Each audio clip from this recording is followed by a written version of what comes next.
Ladies and gentlemen, boys and girls, children of all ages, it is me, comedian VMAC, and you are now listening and paying attention to and watching Unqualified Qualifications with my guest today, Alexandria, a.k.a. Thrift. She's been in multiple magazines. She's also been featured on Revolt TV. Tell them everybody about yourself. What's up, everybody? This is the Thrift Jesus checking in. Thank you guys so much for having me. I appreciate it. All right. So you're Thrift Jesus, and how did you get this name of being Thrift Jesus and all that? Nice. So I go by the Thrift Jesus. Everybody calls me Thrift for short. Don't call me Jesus. Only one Lord and Savior, not me. Merry Christmas. But yeah, so I started thrifting at a young age. Probably actually, I won't say too young. I used to actually hate thrifting when I was really young. Why is that? And that's only because of the fact that everything in there was dirty to me. I walk in the building, we got boogers on the clothes, we got floor with dust on it, the clothes all balled up underneath. I was not a fan. So it took me maturing first and realizing the beauty of thrifting and how original and unique the pieces are for me to feel more confident to go into that space and start really finding pieces of my own. So I'll say around college is when I really started taking thrifting seriously. Okay, what was you doing before that? So before I was in school, I was actually in school for aesthetics. So my background's an esthetician. For those that don't know, that is someone who's in the beauty, skincare, makeup industry. Mm-hmm. So we just make sure your skin looks good and you look your best when you come out here. So you don't look like, you're 50, 60 years old at 22. Okay. Long story short. So I started there. Before I was doing that, I was in the music industry. Mm-hmm. I was doing music. I wrote, I rapped, I sang. Don't be trying to Google me. What was your stage name? What did you go by on stage? He in my business, y'all. What was you? Not you in my business. Little Thrifty? No, because honestly, like I said, I didn't start thrifting until college, so I had that whole persona was not even here yet. So what was at the time? It was Drea Chantrell. Okay, that's like your Sasha Fierce. Yes, honey. A whole new person coming through. Couldn't tell her nothing. Was she formed from the music? Was she formed from the music, or was she already there before the music? She was low key there, but my auntie brought her out. How did your auntie bring her out? Because my auntie used to slip all my hoochie skirts in the cart. You know what I'm saying? Yeah. So when we go shopping, my mom, she used to make us come out in front of everybody. I'm talking like the dog, the cat, the white man, everybody, and show what we're trying on in the fitting room in front of her. Why? Because she wouldn't come in the room. She told us to come out. So we would literally come out there, and if something was too short, that's all you heard? In front of everybody. You knew what that meant. So I was like, okay, cool. So I go back in, put it aside, and then hand it to my auntie. And then she sneak you the stuff that. And my auntie would buy it. And you put it in your book bag and go to school and put it on.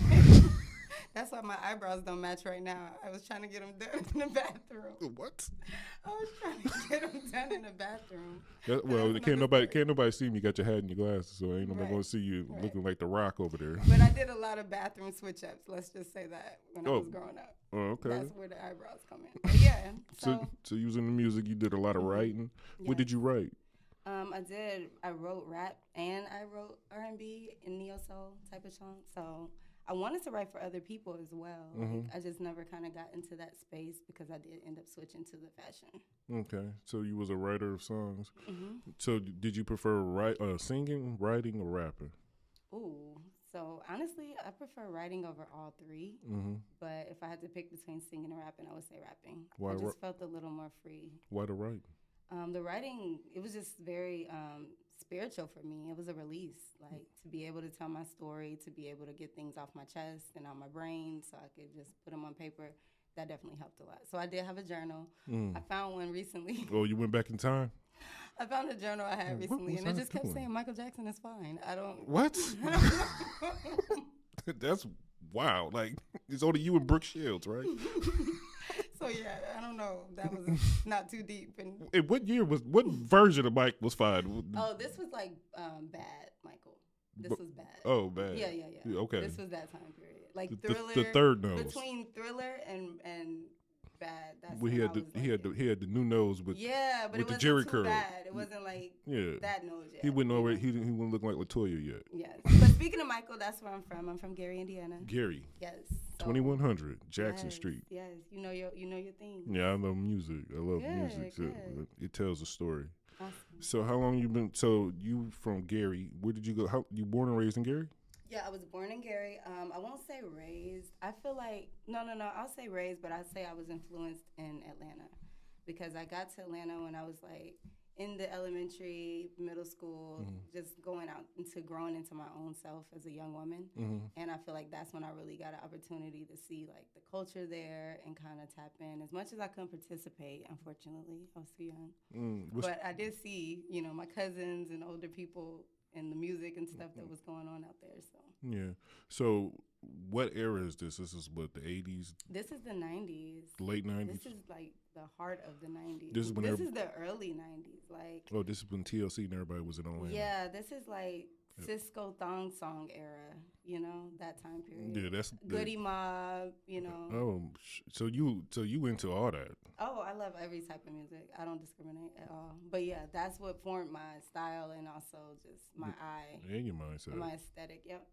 So you consumed Atlanta, and so after the rapping and after high school, first of all, how was your childhood? What was your childhood like? I'd say my childhood was a little rough, but I think we found the magic in doing our own thing as far as like the music and different things, the creative outlet, me and my siblings. We would always record before there was a Vine, before there was a TikTok. MySpace. Well, MySpace, you couldn't really put a lot of videos, unfortunately. But we definitely had my mom's home camera with the tape that you put in there, and we would do skits and things like that. So we were kind of like our own version of all that before. Oh, so yeah, I get it. But that was just our creative release, and that's also what got us into the music world as far as starting with the skits and everything, and then slowly going into different, acting and gigs like that. So. That was the Burgess. Oh, we weren't playing. We said the Grimes Kids. That was y'all roll call. Then y'all rush the stage, do spin moves and splits. Look at the Jacksons. Right. But yeah. From Wish. The Wish version. So after all that, so after high school, what was next? You said you went to school for aesthetics, yes, and then skincare, and then after that, that's when I got into the fashion, the thrifting world. Okay. I started taking it more serious. I started seeing how you could take these pieces, and people would start reaching out to me to style them for different things, and so I started practicing just on my friends. So that's what I really do. That's what my background is. Outside of aesthetics, I do wardrobe styling, and I also do creative directing. And now I'm getting into, which we'll talk about a little bit, into event curation. Okay, yeah, we definitely gonna talk about that. So when I think about thrifting, I think of like the Goodwill and the United Way or something. Right. But there's multiple different thrift stores, correct? Yeah, for sure. Some of my favorites actually are more like mom and pop stores. They're kind of like private owned. And then a lot of government ones that are like Salvation Army and things like that, where people actually can come in and receive like rehab and different things behind the scenes through the company. So a lot of their funds, people don't know that, but if you purchase something in their store, that'll go towards people who are in the rehab program and things like that. So I really try to support those type of places more than anything. Okay. And you said the pieces bring you something. Like, what stories and information do you get off of the pieces that you pick? How do you tell if it was this, that, and the third? Like, how do you feel it? Like, vibe with it? A lot of time it's the fabric, the prints, the quality of it. And a lot of times I'll go and I'll look up a lot of the brands if it looks like it's super vintage. And then that's where the story lies. Like, you can look up and it'll say, this brand has been around since 1915. Or, it'll tell you more about it. And it's just intriguing. And I also had a situation happen in high school where I went to homecoming. And I was feeling myself. I thought I was her. Seemed like that's every day, though. I thought I was her. I was humbled quickly. Because I get there and someone had the same dress on as me. And yours, they was both from the thrift store? No. Oh, this is in high school. I'm This is in high tripping. school, but that's what led me to where now I'm so picky about. Just because somebody else had the same dress. I just don't like to look like nobody else. You're supposed to go in the bathroom and rip a sleeve off. I should have. I was hurt. I was so hurt. So yeah. So the rest of the night you was just staring at her. I felt the way because everyone kept coming up telling me that we had the same dress. Well, you should have asked them who looks better in it. That's what you should have said. Who wearing it better? Right. So at that time, I wasn't me yet. I was, still a little insecure, trying to figure myself out. So I just felt the way, and I was hurt that I was matching somebody, and they wouldn't let it go. And I just started getting an attitude with everybody. So Stop talking to me. Okay. My homecoming turned into me feeling away, and I just hated that feeling. So moving forward, I was like, I only want pieces that are either designed like myself or with a designer, a seamstress, altered or upcycled pieces, or items that are thrifted. And who put you on to this whole style of thrifting? I have to credit my family members, my aunts, my mom, the aunt, with the skirt, mini skirts. Pre-hoochieing you. Yeah, because they were the ones who even showed me what a thrift store was. Like, I used to go with them to a bunch of department stores, and then sometimes we pop into a thrift store. Mm-hmm. So that's when I started even knowing what they were. And, I didn't know the clothes were used at first. I felt bamboozled. So, led astray. I didn't land on the thrift store. The thrift store landed on me. She's like, and it was just funny because then we go in this particular store and everything was okay. Everything I pick up, yeah, that's fine. Put in the cart. Yeah, okay. I'm like, where was this energy 3 stores ago? Yeah, there was different prices. Exactly. The prices was a little different. This $5.99, that $34.50. So once I started noticing, I was like, why is this stuff so cheap? And then I started seeing a little stain here, a little rip there. I was like, you had to figure it out. Oh, this is used. So how do you fix? Well, if they got a little stain on it, by now you should know how to. Oh yeah, I could literally run a course on how to restore and renovate and do all that with the items that you get out of the thrift store. Mm-hmm. And eventually I will do stuff like that. I would love to do content like that where I show people like the proper products you can use to get stains out, make whites whiter, all the things like that. So that's coming soon. Coming soon to a neighborhood near you. Thrift repair. That part. You can use it if you want. 10%. So how did you build your brand, and what made you create this brand based upon the thrifting? Because before you was just doing thrifting for personal, so you wouldn't look like somebody else. So I didn't match anybody, and because I was doing shows at the time. When did it flip? Like, you know what, I could do this as a career. Once I found out that styling was a career. I didn't know wardrobe styling was a real thing. Like, I didn't know people was out here making millions of dollars. making people look good. Yeah. Nobody told me. When did you find that out? Bamboozled again. You must have watched the Bad Boy documentary and seen that girl, what her name, Kim? Right. So what made you, what was your first move in building your brand? I think I had to get over a lot of imposter syndrome. Once you realize and own what you do, I think that's when God can start blessing you and sending you the clients and the money and the exposure that you desire. I feel like until you get to that point where you own it and you wake up every day and say, yes, I'm thrift. Yes, I'm this. Like, I'm her. And then that's the only way that you can really walk into your calling for real. I feel like once I got past that point of feeling like I'm playing make believe or I'm just doing it to do it. Yeah, like it's I don't a really hobby. belong to be here. Yeah, right. Or feeling like it's a hobby too, because people will do that too. They'll hit you with that little business or that. Little, you know how that goes. I see. Yeah. So once I got past that, over that hump, I feel like that's when I was able to really start to own it and walk into places where I felt like I belonged for real, and gain the type of exposure and clients that I really wanted. How did you start getting your clients? And how did you start getting published in all these things? God, for one, praying and being consistent, making sure I take my quality of my work very seriously. That's one thing I've never played about, even from the beginning. You can go back and see my older work, and people will still be like, your old work is still dope.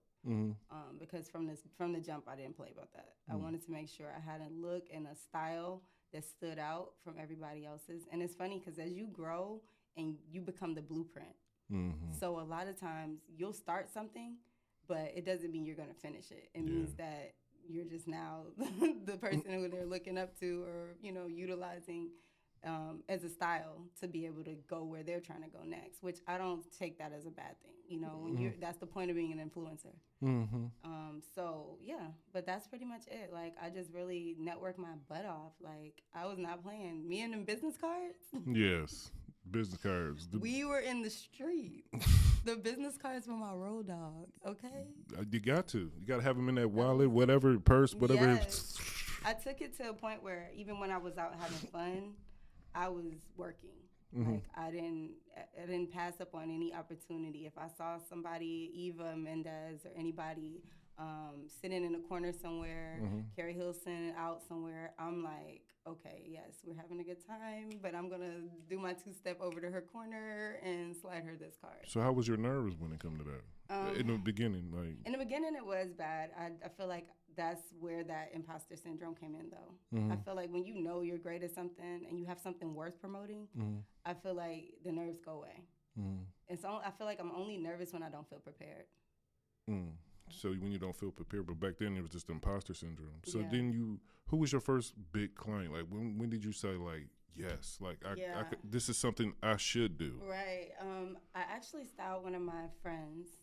She was an influencer and a IG model, IG vixen or something. I don't know. They vixens. I don't know what the name that was for is. the music videos. You know, I don't know what the name is. Them motherfuckers on the thing. But she had a lot of followers on IG. Let's call it that. Dope. And she got called on to in iHeartRadio to speak with what's his name, DJ Scream. Okay. I went with her. She invited me out with her. I styled her for the interview, but she invited me to come. So all I did was I played my position. You know, I made sure she looked amazing.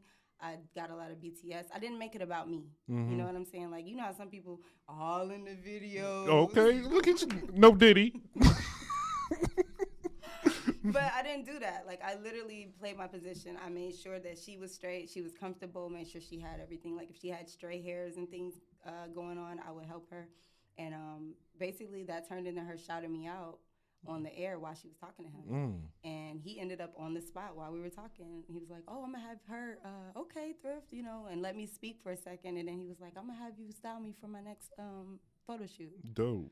So I styled him for a branding shoot at the top of the year, and he ended up using those photos throughout the entire year. Flyers, posters, promo stuff, and that was my first big client. Well, congratulations. Thank you. Congratulations. So how did that feel inside? Like, what was the wake up? That was like... That was the I have arrived. That's the, oh, this is serious now. This is no games. So do you like styling people? Because if you follow her, once you follow her, you see that she also does fashion, like fashion shows and stuff. So would you rather do the fashion shows or the styling? As I'm getting older now and I'm in a position where I kind of care more about community, I'll say the fashion shows and the events mean more to me now. I just love, you know, the support and how it all brings these people together from different walks of life, different areas, to come and, you know, accomplish one common goal together. So I feel like that's where I'm at now. Like, I really love doing events. I love curating ideas and bringing them to life. And I just feel like it's so much more rewarding than just like a photo that you'll get at the end of a photo shoot. So. And plus, you also putting more people on too. Yeah, for sure. So how's the whole concept going? And how many fashion shows have you done so far? Okay, that's a lot. I've never honestly thought about it, to be honest. I haven't thought about, like, start from the start till now. Yeah. But I can at least say I know I've done at least, like, 10 to 12, between 10 to 12. And looking back, how have you seen your growth? I've definitely feel more confident now. I understand from having so much practice in different ones I've done, now I know kind of what works, what doesn't. So I can do more of what works and less of what doesn't. And just promotion and all that. Just having a budget for real. Yeah, as you start making it, you can start spending it back on the business. Exactly. So being able to invest into myself, being able to invest into, you know, my models eventually, that's one thing I want to do too. You want to start your own house? I would love to start an agency. Yeah. Dope. What would it be called? I like the name Archive. Archive? Thrift Archive. Yeah, your budget will be low because of the thrifting. So what clothes don't you like? Like, if you see somebody, right, like, it's What got to be. aren't you into? Yeah, what kind of outfits aren't Safe you into? word. Yeah, what outfits, what textures don't you really like? Ooh, I don't like cheap stuff. I just don't like stuff that feels like, What's cheap? I don't know, Family Dollar? like mesh. Mesh. Um, That's all the rave. mm, I don't know. You know, like how you can just feel when something's not of good quality. Like, Mm-hmm. put it, it's got a hole in 2 seconds. It shrinks. Mm-hmm. I don't want to call anyone out, but Call them out. I'll say Shein. Who's that? It's a website. It's a wholesale website. But and don't get me wrong, I've shopped accessories and certain things from there before. Mm-hmm. But I just prefer people to invest into quality pieces and unique pieces because I feel like it builds a better wardrobe and you'll always have something to wear that grows with you as you grow over time. I feel like all the stuff that's kind of trendy and fad type stuff for right now in this moment, it just sucks your pockets dry and ends up being in the trash in a landfill somewhere in the next 2 years. You know? So what is the trend now? I don't know. I mean, I think a lot of people are into streetwear, to be honest. That's a vibe. Streetwear is definitely taken over. I think that actually was birthed, though, from the pandemic. I think people were so in the house and comfortable and chilling because, you know, they were ducked off. Yeah, so. That they started this thing called streetwear where I can look fly, but I can be comfortable and I can lay around in this loungewear, that kind of aesthetic. So that's been very popular. But I feel like I'm starting to see people really put that shit on. Yeah. Like they're coming out of that. It's a new day. Because like when I went to school, people dressed. That's what I'm saying. Like I want us to get back to that. My niece and nephew, they wearing Crocs and gray sweatpants. That's what I'm going saying. to classes. Everybody and I'm like, wants to be comfortable now. I literally had to get on my son about him wearing what was it called? Sleepwear, sleep pants to school. Pajama pants. Yeah. What are you I doing? was like, why are you? We work our ass off. I used to want to go to school to outshine somebody. And y'all going to school to sleep. Yeah, just don't care. No. Yeah, I definitely see that trend as well, where a lot of people are just. But I do see the whole other side of it, where people really starting to put that shit on. I'm talking like classic silhouettes, the collared shirts, the pinstripe, the suits. Like that is really coming back as well. So I appreciate that side because that's more my vibe anyway. What, classical? Yeah, I like classic silhouettes. I love like suits and different types of skirts and things like that. Just bringing that aesthetic back is very important. That vintage, like Hillary Banks. Yeah. Type of vibes. Yeah. The old Hillary, not the new Hillary. Not Coco Hillary. Old Hillary for sure. Yeah, the old Hillary. Yeah. Looking like. Oh, somebody got something to say. Somebody feels away. But she's wearing them pantsuits like Hillary Clinton all the time. So, yeah. So, as a woman coming through the fashion business, what obstacles that you had to deal with? Like, was there a lot of obstacles? Because fashion seems to be a women's genre. Not to say, I don't know, but I'm just saying it seems like that. But then the upper top fashion are like the old men, like who family had passed it down to them. But like, how does it feel coming into that, understanding different dynamics? I feel like compared to when I started, it's a lot more inclusive now. I feel like there's a lot more opportunity and just platforms for Black women. Specifically, I have to speak for Black women because that's me. For us to be seen and heard and to get that spotlight and that exposure we deserve without having to go to the ends of the earth for it. So it's definitely easier to gain that attention. I just feel like consistency is key. So now the ball's more in our court. If you're going to wake up and do great content and make sure you're serious about your quality every day, like somebody's going to take heed to that and take you serious and start showing and showcasing and resharing your pieces. But if you do it once in a blue moon and you don't get any exposure, I mean, that's on you, you know? So I think it's just made us all have to really step our game up for one, and then two, just take accountability and realize like it's no longer, we can't say we're not included. I just feel like now we are in a space in our lives where, or in society where we can just create our own platforms and our own thing, and it's all about what we do with it. So yeah, that's true. You got to be consistent. Yeah. So I read in your bio in 2018 you started your business, correct? Yeah, I sure did. Okay, and what was the name of your business? At the time, it was still. I've never changed my name. Oh, so It's always been the Thrift Jesus. okay, From so the start. from doing everything you want to do, 2018, you said I'm going to brand myself and start this stuff. Yeah. How did that whole branding go for you? Like, was it a rocky road or was it just straight boom? A lot of people had really helped me. Like, I got to give people credit who knew what they were doing and who were already in a space of starting businesses. And I feel like by me being able to humble myself and also realize, like, this is a team thing. Like, you can't make it by yourself. So me being able to go to them and ask questions, be open about what I don't know, and not feel like inadequate or ignorant because I just have questions or I'm not aware of something. That's what really helped me be able to start my business on the legal side. Because we can all have a hobby and put a name in a bio, but if you have no LLC, you don't have sole proprietors, you don't really take the business side serious, then the tax people would be at your door. And at your check. Oh, you ain't getting no taxes this year. Yeah, exactly. So I think that's what really made a difference, like really being open and honest and doing the research, like even to this day, and you'll always be learning. Like, please don't ever think like you know every damn thing. You don't. Like, you're always going to be learning. You have to stay a student in this because things are always changing. I had to literally take a course about streetwear because I didn't get it.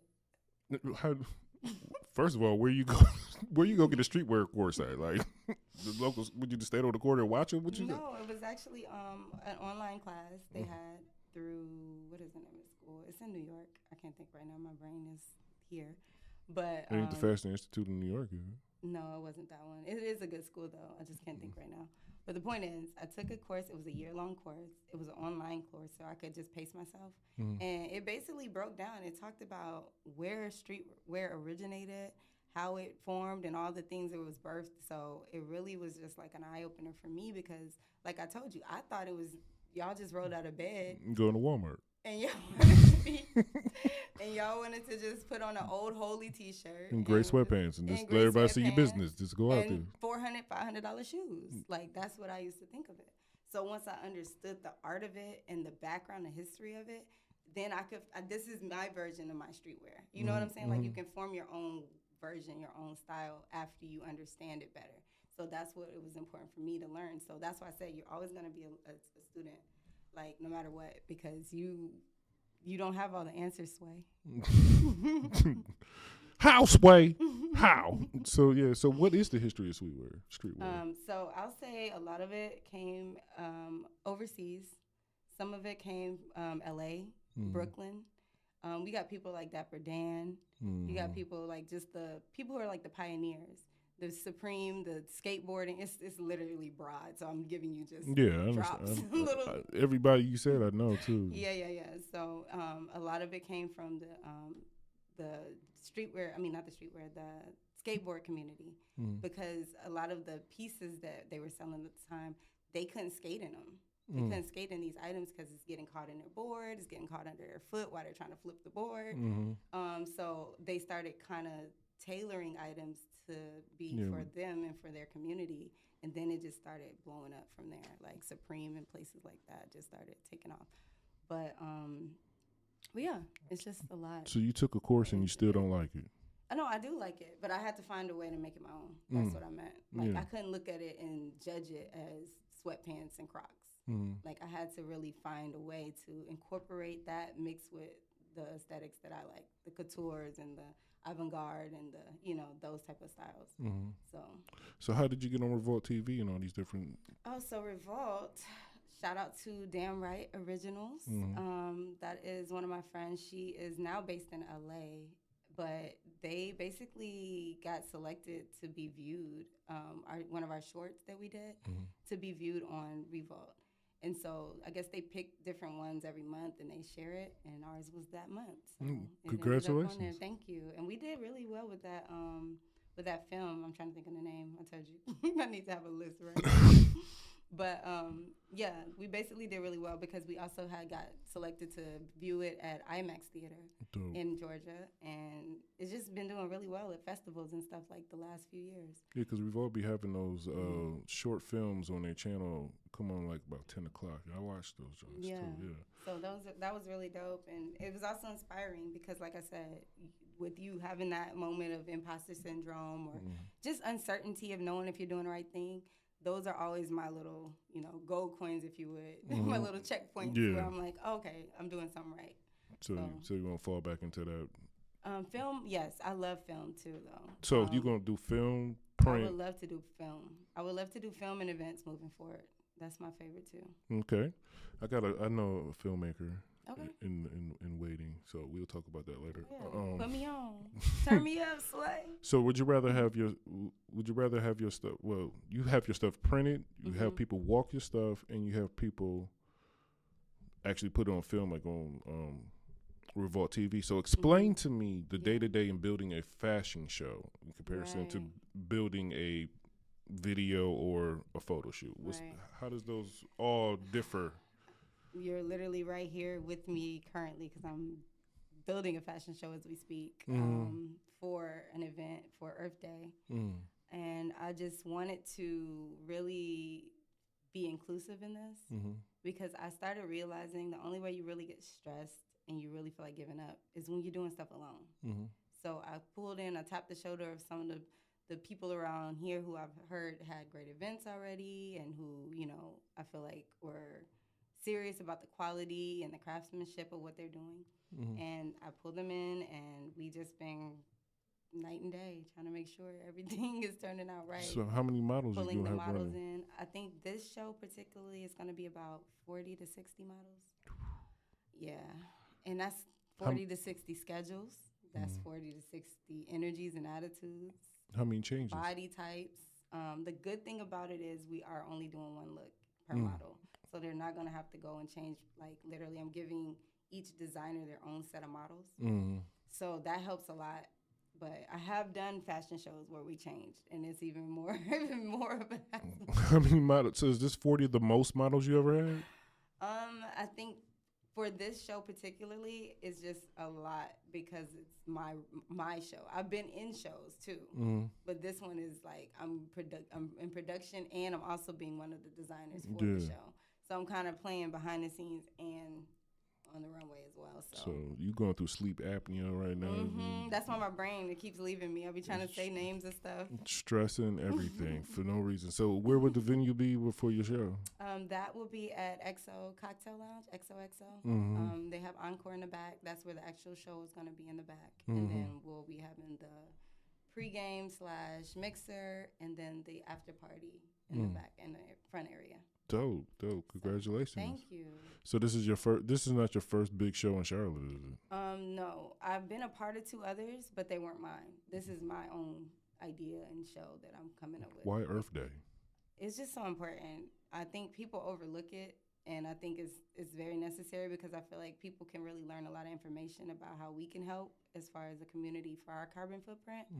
And I feel like to make it in a way where it's fun and it makes people want to be there instead of feeling like you're preaching at people about it, like recycle. Like, I don't want to be that. I never want to make people feel uncomfortable because sometimes they just don't know. So I feel like this is a good way to, a teaching moment, if you would. Have you always been like that, or did that come after the thrifting? Because you basically recycling when you thrift. Yes, you recycle with thrifting too. And that's why it made sense for my brand and made sense for me to focus on Earth Day because I already do it with thrifting and the fashion part. But I want other people to know too, outside of that, there's a million ways that we can slowly start implementing into our routines to be able to really start, eliminating and helping the environment in different ways, eliminating the global warming and things like that. So. Yeah, so Captain Planet really did its number. Oh, I was a fan, honey. I was a big fan. Earth. It was the song. Wind. It was the song for me. Water. It was but yeah, I think it really started making sense for me, and it really started clicking after I had my son. Because I started realizing how us being selfish is affecting him and his peers and our future and the kids, not us. Because we would probably be gone when the world when it starts blowing up or whatever happens. They'll But- probably be gone too. It'll be But the third, fourth generation from now. but they're gonna be the ones who's creating those 3, 4, 5th Yeah. generations. And if they're sick and their lungs are falling apart because of us, it's not gonna create a birth of healthy kids in the future. Yeah. So you pro electrical cars and all that? I would love to do that. Yes, I'm getting Scared to into. death. I would like to do. I don't want them driving for me. No, they crashing and killing people, flipping over. This is crazy. But yeah, I'm definitely pro solar panels, Mhm. things like that. I think that's a great thing to start to try to go green and take it more serious. Yeah, 'cause Like, I'm fossil still in a fuels. learning place too with that. Like I'm not waking up every day. I don't think Captain Planet got me on the team yet, but I applied. But you listening to the sermon. Okay, yeah. I applied though. Cut the circles out the 6-pack. Yes, I I'm going to, I'm going to do it. I'm going to save a turtle. for you. Exactly. But I don't know about the rest of the shit, but I got turtles. Yes. Exactly. But no, you're joking, but that's literally it. If we all just commit to doing like 1 or 2 things and consistently do it, that's how it changes over time. Yeah, you got to take it step by step because there's only one Earth and it's a living thing. There is no planet B. Oh, man. And I believe, so this is just like my belief. Like, I believe that the Earth it is a living creature, right? So at some point, like before when the floods came, that was because it threw up. And when the fires come and the volcanoes erupt, that's going to be the Earth throwing up again. We got to calm it down so it won't throw up so bad that I believe that one day it'll be like Waterworld, the movie, where they're going to be selling dirt for products. Hey, Sean, I don't know what that movie is, but I'm going to look it up. It sounds good. You've never seen Waterworld? No. Oh, my God. It Well, sound good, though. yeah, it's a good movie. You need to check it out. Okay. The whole Earth was water, and they were selling dirt as money. That's good. And the whole point, everybody was looking for just one magical island. It was a myth that had land, and they could never find it. But, Wow, that's crazy. well, I ain't going to spoil it, but, you know. Yeah, you're ruining it low-key, but I'm still watching. Watch it. Just watch it. Just sit back, throw your feet up, and watch Waterworld. But that's literally it. I just feel like we just gotta, as a whole, take it serious and start doing little things we can do daily to fix things to get it to where we want it to be. Because it can be fixed. Everything can be fixed. Some things can't, but some things most likely can. Some things can be rebuilt and be built better too. Yeah, You might not want to fix old things. There might be systems that are outdated, but so how can we fix the Earth? I don't know. That's another episode. I think that's gonna take a lot to sit here and try to figure that out. Especially with the way the world works. But yeah, Right. through fashion, we could save the world with your styles. It's called Waste, correct? Yes, Waste is the name of the fashion show, and I'm gonna have a marketplace next month. So what is that? May? Yeah. See, my brain be going. Yeah. But yeah, May. I'll be having a marketplace that's gonna be like a part 2, kind of like a follow-up / after party vibe. Set up kind of like a block party would be, so you can bring your kids. You ain't gotta hide your wives, hide your kids. You can bring them. And you can come out and support a bunch of local vendors. And Where's this gonna be? it's gonna be here in Charlotte. So You know the location? I don't yet. We're getting that. I'm all in your finalized damn now. business. You are in my business, but I'm grateful you're in my business because I do need to figure that out. But I'm waiting on a lady to call me back. But if you do want to tap in, just check my page. It'll definitely be on All there. right, dude. Definitely have links to all that for you. So what's the end game with your whole brand? Whew. There is no end game, to be honest. I can be doing this at like 80. No, I'm saying like how are you gonna build thrifting at 80? That's who be in there The now. 80s started the thrifting. Exactly. So They be in there. so like Where do I want to take it? yeah. Global, international. Oh, it's definitely going to be global because one thing I'm going to do is thrift overseas a lot. Have you done it And yet? I'm going to bring pieces here to the States. Have you thrifted overseas yet? For y'all to take. I haven't yet. That's on your market. That's on your wish list. It's coming. Bucket list. It's definitely coming. That's definitely top 5 bucket list. That's definitely on there. Yeah. Thrifting overseas, Japan. all over. I know Milan and Italy have a lot of good spots. Africa. I got some friends in Australia, so I'm excited to Just watch the see how animals that that kill goes. you in Australia. What you been The watching? spiders and shit. Like, They you always, got you the- always they got got- a story. Australia got the most deadliest animals on the No, earth. I believe that. So yeah, I don't plan to be thrifting with them. They're gonna be minding their business. you might pick up a pair of pants and they might jump out and be like, "Yo, take me to America." I'm gonna be minding my business. They're gonna be over there doing their thing. So you I do want to see a kangaroo though in person. You want to see a kangaroo up here? I want to see what's them the ones that eat what's them bears that eat the eucalyptus? Koalas? Yeah, The koalas? yeah. They're so cute. I want to see how slow they move. I like them. They're like little sloths. Mm-hmm. So so no end game to the brand. Just want to build it bigger and better. Correct.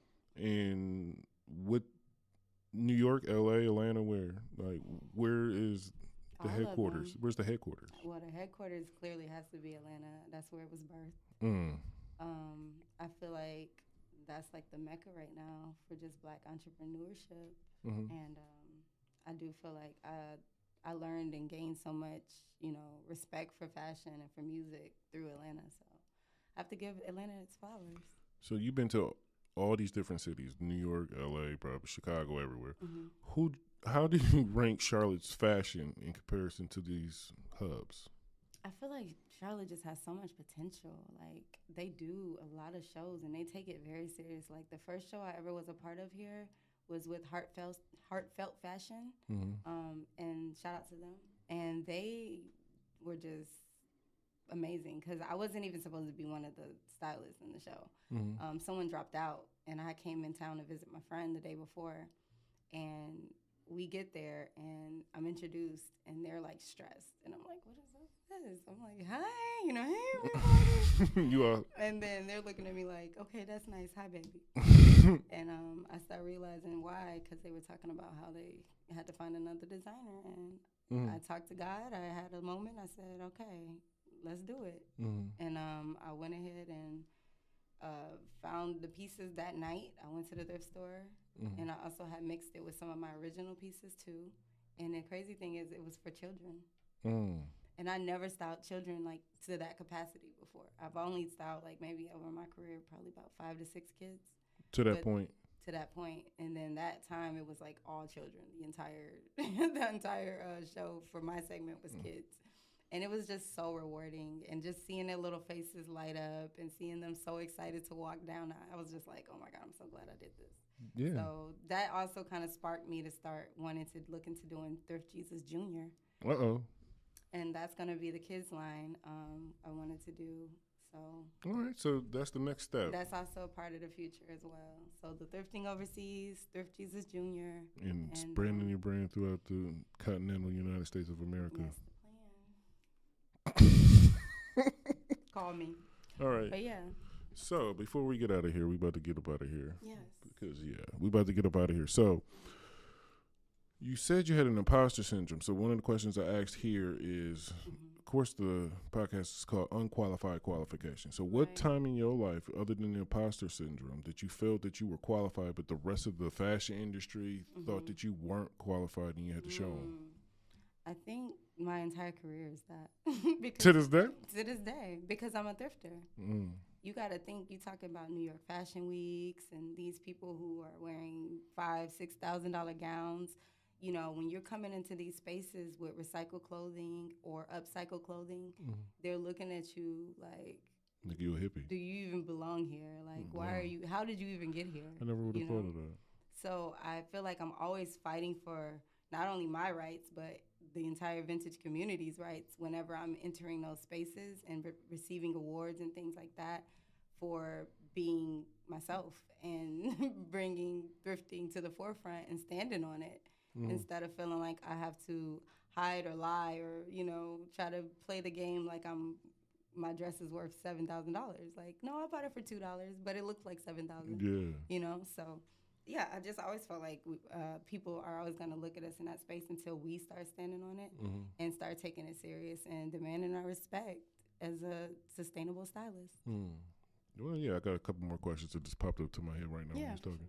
Sure. So is thrifting a cultural thing? Like, is it just like how many cultures? Is it like a melting pot of everybody's doing it, or is it just like these people are doing it, or the moms are doing it? How? No, it's literally a melting pot because there's something for everybody in a thrift store. There's sections for a reason. You got the baby section all the way to like the pottery and the homes wear. And so I feel like it's more about finding your niche and owning in on that. and finding the best way you can to market and brand that and shine light on that part of what you do in the thrift store. Because some people flip furniture. They get furniture out of thrift stores and they flip it and they sell it. They bought it for $20 and they sell it for $200, you know? So I think you just got to find what's your thing and your passion and then stand on it. Right. Stand on that shit. Yeah, stand on that shit. You heard her. Look at the neck. Stand on that shit. Let's get it. Game time. So, what awards have you won? I recently won. Last year, I won through Boss Babe Awards, Fashion Stylist of the Year. Oh, congratulations! Merry Christmas. Look at you. No, I don't come to the thrift store and tell you pick that shit. Okay, so that ain't what we about to do. Okay, thank you. Appreciate but that. Yeah, thank you. I appreciate it. I think that was another one of those milestone moments for me, where I was like, okay, yeah. So, what would you tell somebody getting into the fashion industry with your experience, and what would you tell the older you as well, the younger you as the older me? I would pretty much say those are two questions. Yeah, so we're going to go with the first one first. I should have, because you all over the place right now. I Right? know, right? I'm trying to keep it together. Yeah. I don't have my list. You just told me you just told me you needed a nap. So a nap and a list will do you some good. So what would you tell somebody coming into the fashion industry, or at least thrifting? Yeah. What would you tell them as far as breaking in? Like I said, don't try to do what's popular. Do what you really actually are interested in. Do it like. A lot of times people, they gravitate to you because of your own style. So if I dress like a pilgrim and people like that, why are you going to go try to dress like, Pharrell or somebody else? Like, dress like a pilgrim. Own that shit. And stand on it and make Pilgrim Creations LLC, like really lean into what you're good at and what you're noticed for. Because people will tell you what your thing is a lot of times. We just ignore it because we be like, no, actually, I want to be this. But people are, if somebody's always coming up to you like, oh, yo, that's hard. You always got the hardest this. That's probably what you need to be selling. Whatever it is that people are interested in all the time that you do is what you probably need to be doing. But, so I would say definitely stand on it, own it, and don't try to do everything and don't try to be like everybody. That's the main thing for me. And what would you tell the younger you? The younger me, hold on to your love. You better sing. You better Sexy Chocolate, baby. That girl can sing. Good Lord. No, seriously, hold on. Like did the shoulders and everything. Right. Don't give up. Don't let where you are in that very moment determine where you're going to be in the future, because it does change. Things get better, and you'll learn a lot along the way, and you'll also build character and sense of humor and all the things you need to be sitting here with the amazing V-Mac, because she's sleepy. She couldn't think of my name. Yeah. I knew it started with a V. She was over there. The amazing. That was a good plug, though, right? Yeah, it was. You was on point. I was on point. You just didn't finish the script. She's like, the amazing. I told you we need some notes. You need to start with sticky notes. I gotta have a damn. What's the things that we having in the TV shows? Yeah, it's the little projector. Yeah, read the words, ma'am. Read the words. But the point is. Yes. Anyway. Back to the topic. Yes, I feel like those things are what's gonna build your character, your personality, your energy, to where you'll be able to help others and have these type of conversations that are meaningful and hopefully inspirational. Well, it's a lot of inspiration, especially since you're doing something on Earth Day, and we do appreciate everything that you've done and everything that you've accomplished. Thank you. So give the people all the social media tags, websites, however they could get in contact with you. Gotcha. Okay, so everything is literally the Thrift Jesus. I am Thrift Jesus is Instagram. You can find me on TikTok, the Thrift Jesus. I would just go to Google because, you can do that or whatever. Google me, bitch. Google me, bitch. And type in the Thrift Jesus on Google, and all the things will come up. I have interviews on there. Some of the things he mentioned earlier, as far as like with Revolt TV and things like that, will be on there. Some of my clients and stuff that I work with with people are going to be on there. So yeah, that's probably the best thing at this point. Just Google. But my main point of contact, honestly, right now has been Instagram. That's where I do a lot of networking and connection with people. So if you have any questions or if you want to work with me, then DM me, and I will definitely get back to you. Okay. And before we leave, you gonna hit us with a hot flow? Yeah. No, next episode. All right, everybody. Thank y'all for listening and watching. Unqualified Qualifications. I'm comedian VMAC. Unqualified Qualifications Instagram. Comedian VMAC Instagram. And we're out. Tell everybody goodbye. All right, y'all. See you next time. Be great. It's Bash on the beat. Line up, line up, line up, line up. Interlock your arms and join up.